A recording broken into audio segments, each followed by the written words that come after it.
Mapagpalang Biyernes po sa ating lahat. Sa ngayon po ay wala po tayong ganong mai-vlog. So atin po ulit na babalikan yung mga lugar na kung saan kami ay nangati ng aking lesson. Dati ay iga dahil may gitsam 2 buwan na tuyo. Sa ngayon meron na meron na ulit yung tubig dahil sa lakas ng ulan. So posible na meron ulit ito, pwede na ulit makatian. So bibisitahin ko mag-isa dahil ngayon busy ho ang aking blessor. So bibisitahin natin ngayon. Medyo gubat po talaga dito.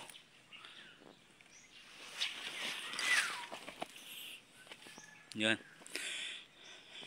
So nung nakaraan ay binsita ko ay igang-iga. So ngayon matubig. Yun, medyo gubat talaga dito. Yun. Halos na ulit. Para nabuhay na ulit ang may mga bantay na ulit dito. Yan. Napakalinaw ng tubig. So kung tutuusin yung mga ganitong bukal, mga ganitong silog, para po sa mga sundalo o sa karamihan, pwede po itong inuman. Napakalinis mo ito.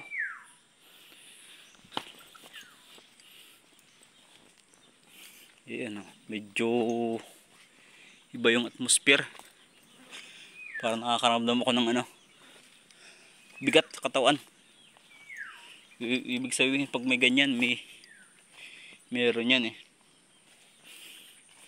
So dahil mag-isa lang po ako, hindi rin po ako nangangahas na na mangati na mag-isa, kasi para sa pangangati ng bukal ay hindi po ganon kabiro ang mangati sa bukal. Kasi ang nakakakaya lang po nito ay may mataas na antas. Tsaka kung talagang pagkakaluban ka ng gabay, pagkakaluban ka ng gamit, bibigyan ka talaga ng bali matubig na ulit siya. Napakalinaw niya Yun.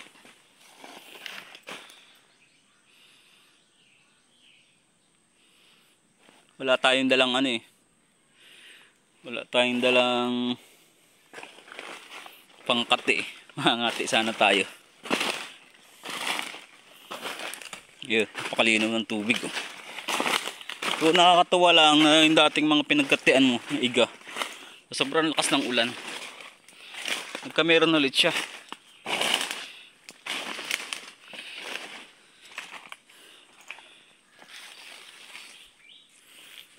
Yan, napakalinaw ng tubig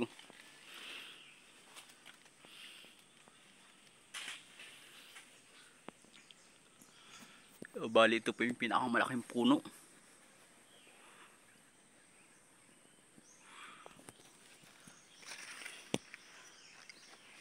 Bibisitahin ulit natin yung yung part na kung saan nakapangati tayo ng ng Santo Niño na napakaliit. Titingnan natin yung dating iga. Titingnan natin kung may tubig na ulit.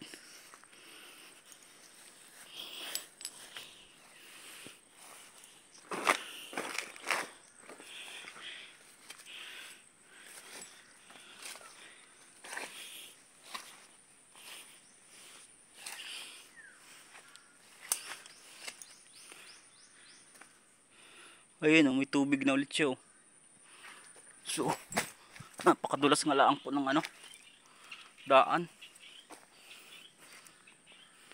Taka hindi biro. Yun, gaya yan, lipa. Yan, wag na wag mo siyang mahawakan kasi lipa yan, mangangati ka.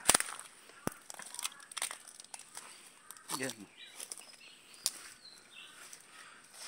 So, doon sa part na yun, yan. Yan sa mismong part na yan, nakapangat ako sa bukal. Tingnan natin din sa kabila.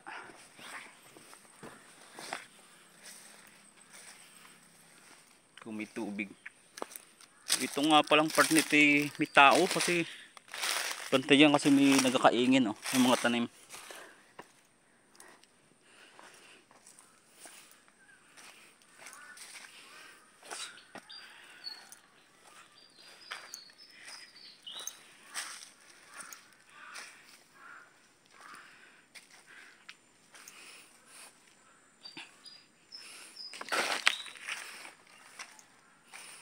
At yun po, malinaw na ulit oh. Yun. Piho may ano ulit yan, may bantay na ulit. Dahil araw po ng Biyernes, binisita natin. Napakaganda, napakalinaw.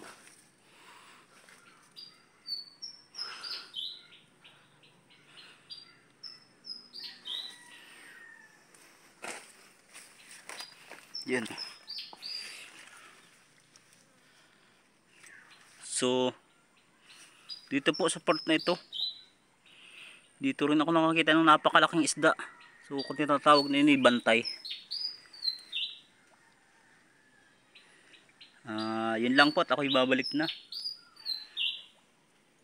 sa aking ako'y uuwi na. Pinasilip ko lang po yung mga lugar na kung saan po kami ay nangati ng aming lesor. So, mapagpalang Biyernes po sa ating lahat.